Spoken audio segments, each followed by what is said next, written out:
네, 앵커 말씀대로 오늘이 바로 선물 옵션 동시 만기일입니다. 일단 변동성이 아직까지 관측이 되지 않는데 시장이 계속해서 좀 하락하고 있습니다. 투자자들의 시각은 어떨지 스타캐치에서 함께 분석해 보시죠. 네, 오늘도 증권통에서 조회상위 리스트부터 확인해 보실 텐데요. 네, 먼저 리스트 보시면 현재 구간에서는 하락하고 있는 종목들이 훨씬 더 많게 집계되는 상황입니다. 삼성전자 일단은 보합권 정도에서 움직이고 있는데 오늘 과연 59,000원 선은 지지를 해줄 수 있을지 이 부분이 좀 관심 포인트가 될 것 같고요. 다만 수급적으로는 외국인의 매도가 5거래일째 이어지고 있다는 점은 좋지 않습니다. 네, 2위에는 LG전자가 올라와 있는데요. 이렇게 이틀 연속 조회상위 리스트에 이름을 올린 이유는 바로 애플카입니다. 이 애플카 출시 연기 때문에 어제 급락하면서 거래를 마쳤는데 일단 오늘 같은 경우에는 분위기가 살짝 달라져 있습니다. 오히려 이런 연기 소식이 수혜가 될 수 있다는 분석 리포트가 있었는데요. 당초 계획했던 시기가 현실화 가능성이 좀 높지 않았기 때문에 이번에 변경된 계획이 오히려 출시 가능성은 키우게 될 가능성이 있다라는 분석들도 나오고 있습니다. 일단 오늘 하락 쪽으로 진행은 되는데 어제보다는 낙폭이 상당 부분 줄어든 상태입니다. 네, 그리고 3위에는 미국의 다우산업지수 올라와 있고요. 8위권에 미국의 나스닥 종합지수까지 두 가지가 확인되고 있습니다. 오늘 다우지수 같은 경우에는 간밤에 정확하게 보합권에서 거래를 마쳤고요. 나스닥 같은 경우 0.5% 정도 밀리면서 11,000포인트 선이 일단 깨지며 거래를 마치는 모습이었습니다. 네, 일단 뉴욕 증시도 FOMC를 앞두고 뚜렷한 호재도 악재도 없다 보니까 이렇게 하락하는 모습이 이어지고 있는데 이 가운데 최근 금리 인상 모멘텀 때문에 이 기술주들이 조금 더 밀리는 그런 현상들도 나타나고 있습니다. 이렇게 미국 지수에 대한 분위기 좀 살펴보셨는데요. 5위의 코스피 지수 같은 경우에도 현재구가 나타나고 있는데 일단 이때 집계 시간보다는 낙폭이 좀 줄어들었습니다. 0.6% 정도의 하락세로 진행이 되고 있는데요. 2400선에는 아직 회복을 하지 못하는 그런 모습까지 나타나고 있습니다. 네, 연일 신저가가고 있는 SK하이닉스가 4위에 이름을 올렸는데요. 하이닉스 같은 경우에는 삼성전자보다도 주가 흐름이 조금 더 지지부진하게 최근 관측됩니다. 일단 오늘 같은 경우에도 보합권에서 움직이다가 현재 구간 조금 더 밑에 쪽으로 내려가고 있다는 점도 특징이 되겠습니다.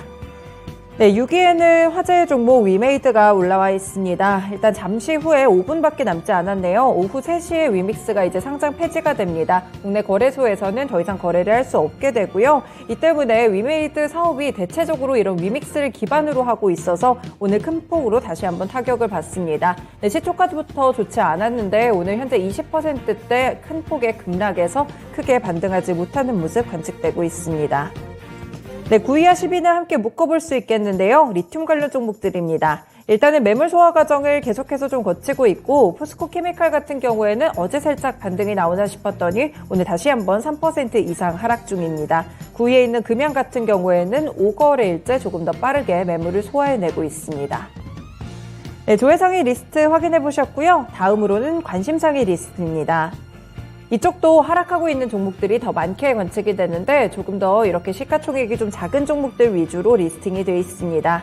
1위에는 SAMG 엔터, 새내기 종목인데 3거래일 만에 하락으로 전환이 됐습니다. 이틀간 상장 이후에 급등하는 흐름이었는데 사실 오늘도 장중에는 추가 상승 탄력 살짝 기록했지만 다시 한번 주가 변동성이 나오게 되면서 아래쪽으로 내려갔습니다. 현재 구간 7% 정도의 하락세 나타나고 있고요. 그리고 2위에는 공구음원이 있습니다. 오늘까지 또 이틀째 급등세가 나오고 있는데 어제는 거래 제한폭까지 오르기도 했던 최근 시세가 두드러지는 그런 종목입니다. 특징주에서 조금 더 살펴보실 거고요. 3위와 4위는 함께 중국의 방역 완화 모멘텀에 따른 수혜주들 분류해 볼 수 있겠습니다. 컬러레이는 함께 좀 수혜주로 꼽히게 되면서 오늘까지 추가적인 상승 탄력 가져가고 있고요. 4위에 있는 실리콘2는 화장품 무역업체이기 때문에 수혜주가 될 것이라는 분석입니다. 오늘은 좀 밀리고 있는데 시장보다는 조금 덜 빠집니다. 네, 조회상위에 있었던 위메이드 여전히 관심상위에도 남아있는 모습이고요. 20%대 하락세로 진행이 됩니다. 네, 그리고 아래쪽으로 다울 인베스트먼트 같은 경우에도 모멘텀을 보유하고 있는 종목이죠. 일단 매각 이슈 때문에 급등세가 나왔다가 오늘 같은 경우에는 7% 정도의 하락세를 나타내고 있습니다. 네, 위니아 이 종목 역시나 최근에 모멘텀이 함께 좀 붙었던 종목인데 애플페이 키워드 함께 기억해 두시면 될 것 같고요. 대신정보통신은 정치 테마 종목으로서도 함께 움직이고 있습니다. 9위에 있는 M게임은 실적에 대한 기대감 때문에 어제 이어서 오늘까지 시세 연속성 가져가고 있고요. 10위에 녹십저 일빙 체크해보시면 7% 어제는 오르면서 거래를 마쳤는데 중국의 태반 주사제 시장에 진출한다는 추진을 한다는 이런 보도가 있었습니다. 이런 부분들 때문에 올랐다가 오늘은 절반가량 되돌리는 그런 현상도 관측되고 있습니다. 네, 이렇게 조회상위와 관심상위 리스트들 체크를 해봤는데요. 대체적으로 어떤 이슈가 있는 그런 종목 플레이가 나타나고 있다는 점이 관심상위 리스트에서 뚜렷하게 드러나고 있습니다. 네, 특징주 골라서 하나하나 먼저 살펴보겠습니다. 네, 첫 번째 특징주는 위믹스입니다. 위믹스 관련한 위메이드인데요. 가상자산인 위믹스가 결국에는 상장 폐지 수순을 밟게 됐습니다. 잠시 후 오후 3시부터 이제 국내 4대 거래소에서는 거래를 할 수가 없게 되는데요. 앞서서 닥사가 지난달 24일 위믹스의 거래 지원 종료를 결정했습니다. 이 위믹스가 중대한 유통량을 위반했고 투자자들에게 미흡하거나 잘못된 정보를 제공했고 소명기간 가운데 제출된 자료의 오류 그리고 신뢰 훼손 이런 이유들을 들었는데요. 이에 대해서 위메이드 측은 이 닥사가 명확한 기준 없이 자의적으로 거래 지원을 결정했다고 주장을 했고 가처분 신청을 냈습니다. 하지만 어제 발표가 된 부분이 결국 받아들여지지 않았습니다. 위메이드의 블록체인 사업이 이 때문에 위기에 봉착하게 됐다는 분석이 나오는데요. 이 위메이드 같은 경우에는 올해 오픈한 블록체인 플랫폼을 목표로 해서 위믹스 3.0, 이 독자 메인넷 출시와 함께 스테이블 코인인 위믹스 달러 그리고 탈중앙금융 서비스 위믹스 파이까지 연이어서 선보이면서 위믹스의 블록체인 생태계 구축을 본격화한 바가 있습니다. 이렇게 계속해서 추진했던 사업이 사실상 위믹스의 상장 폐지를 통해서 한순간에 좀 물거품이 된 그런 상황인데요. 주가도 이런 부분들을 반영하듯이 얼마 전에도 하한가로 거래를 마친 적이 있었는데 오늘 추가적인 충격을 흡수하고 있습니다.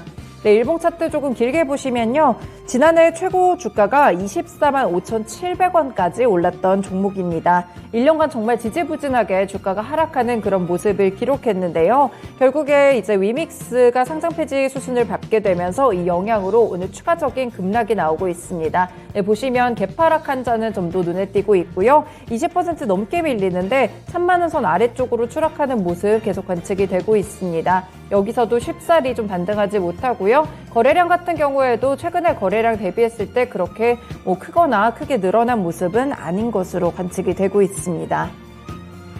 네, 두 번째 종목은 공구우먼 살펴보실게요.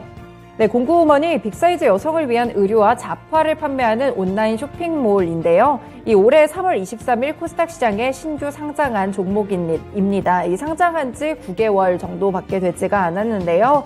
최근에 이 공구우먼이 해외 쪽으로 굉장히 확대하려는 모습을 기록하고 있습니다. 일본이나 중국 그리고 미국용 현지 온라인 페이지를 새로 열기도 했었는데요. 확실히 좀 수요를 늘려가려는 그런 모습을 나타내고 있습니다. 네, 실제 공구우먼의 올해 상반기 매출액이 지난해 동기 대비 36.11% 증가한 288억 7,619만 원을 기록했는데요. 영업이익 같은 경우 같은 기간 대비 41.52% 성장하면서 65억 292만 원을 기록하기도 했습니다. 네, 다만 공구우먼 이렇게 실적에 대한 기대감 때문에 이틀째 급등을 하고 있지만 그동안 여러 차례 좀 투자 경고 종목으로 지정된 바가 있기 때문에 증권업계에서는 투자에 좀 유의하자 이런 분석들도 나오고 있는데요. 이 일봉 차트 보시면요. 공구우먼이 좀 기억하실 만한 종목인 게 무상증자 테마로 한번 엮인 적이 있었습니다. 그래서 지난 여름에 상당 부분 좀 뜨겁게 플레이가 나왔던 종목인데요. 빠르게 제자리를 찾으면서 이 구간 다시 한번 가치를 되찾습니다. 아래쪽으로 내려앉는 그런 모습으로 횡보하는 모습으로 주가가 내내 좀 진행이 됐고요. 이번 달 차트를 좀 보시면 조금 거래량이 커지고 있는 모습 확인이 좀 되고 있고요. 다시 한번 양봉을 길게 세우게 되면서 상승 탄력을 확대하고 있습니다. 네, 어제 같은 경우에도 거래 제한폭 부근에서 마무리를 한 모습이었는데 오늘까지 추가적인 상승 탄력이 있었고요. 현재는 윗골이 달면서 탄력은 조금 둔화된 상태입니다. 다만 오늘 같은 경우에는 수급적으로도 외국인 수급이 상당 부분 받쳐주고 있다는 점도 주목해 볼 만한 특징입니다. 네, 마지막 종목은 M게임 살펴보겠습니다. 네, M게임 같은 경우에는 게임 종목들 가운데 실적에 대한 기대감으로 최근에 상승했던 종목인데요. 리포트가 있었습니다. KB증권 측 리포트였고요. M게임이 이 매출 2위를 기록하고 있는 나이트 온라인이라는 게임이 있는데 미국과 터키 지역에 신규 서버를 오픈한 이후에 이용자 수가 상당 부분 급증했다고 합니다. 결국에 본업에서 호재가 발생을 하고 있는 것인데요. 이 때문에 15년 만에 사상 최대 매출을 기록할 것이라고 밝혔습니다. 네, 지난해 월 평균 매출의 136%까지 넘어서고 있다고 하고요. 신규 서버 오픈의 수혜가 서서히 나타나고 있습니다. 그리고 열혈강호 온라인은 지난 10월에 중국 매출이 전년 동월 대비 42% 성장했고요. 서비스를 한 이래 최고 매출까지 찍었습니다. 11월 광군제 이벤트를 성황리에 마쳤고 또 연내 월드를 추가하는 대규모 업데이트를 순차적으로 진행할 예정이라고 설명하고 있고요. 그리고 귀여운 IP를 기반으로 한 소울세이버 프로젝트가 알리바바 클라우드와 전략적인 파트너십을 체결한 점도 있습니다. 그래서 알리바바 그룹과 고객사들과 함께 네트워킹 지원을 통해서 동남아 시장까지 공략한다고 합니다. 그래서 4분기 실적도 상당 부분 좀 기대가 되는데 3분기에 못지않은 실적이 나올 것이라고 봤고요. 2008년 이후에 무려 15년 만에 사상 최대 실적이 기대되고 있다고 합니다. 그런데 이렇게 실적에 대한 기대감에 비해서 현재 주가 상태는 상당히 저평가돼 있다라는 분석도 함께 내놨는데요. 이 때문에 M게임 주가 들썩이고 있습니다. 일봉 차트 보시면 지난 10월부터 확실하게 좀 반등이 관측되고 있는 그런 종목이고요. 꾸준하게 오르고 있습니다. 일단 반등 나오면서 어제는 거래량을 동반하면서 급등하는 그런 흐름 나왔고요. 단숨에 200일평선도 돌파했습니다. 네, 오늘 같은 경우 추가적인 오름세 구간 가져가고 있다는 점도 현재는 특징으로 꼽히고 있습니다. 네, 이렇게 증권통통에서 조회상의와 관심상의 리스트 봤고요. 특징주 3가지 차트와 함께 분석해봤습니다. 스타캐치였습니다.